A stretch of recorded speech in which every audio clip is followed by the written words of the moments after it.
COVID-19 continues to hit all angles of society. People with disabilities are the worst affected, especially those with deaf blindness. Chairperson of Karonga Disability Forum, Daniel Malawi, shares his experience on the matter. Challenges are so many because the one who is a blind person is needed to be directed when he is getting lost or he is somewhere.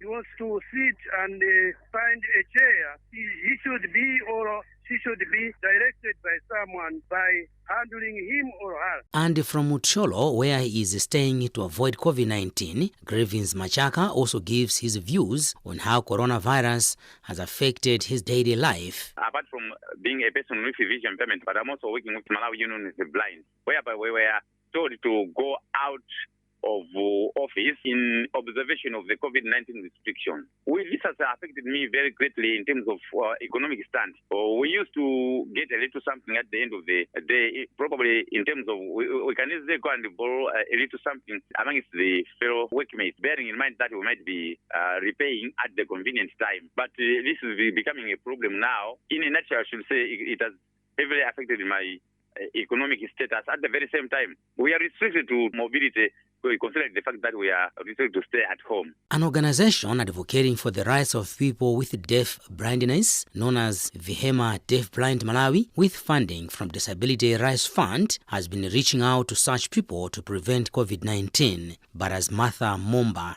Vihema Deaf Blind Malawi Programs Manager, explains, lack of resources is hindering efforts to reach out to all people with disabilities with proper messages, including those with deaf blind. We have tried our level best and we are still trying to disseminate COVID-19 information to our members. But so far the challenges that we are facing is that of the preventative materials, such as gloves, masks, and other materials as hand sanitizer and soap. And communication is the barrier in terms of how the information is disseminated. It's not in an accessible format for our members. How Malawians and all stakeholders respond in mitigating the challenges affecting free delivery of messages to people with deaf blind and socio-economic impact on people with disabilities will determine the future in curbing further spread of COVID-19 among all people in the country. From Mzuzu, this is Blessings Kanache reporting.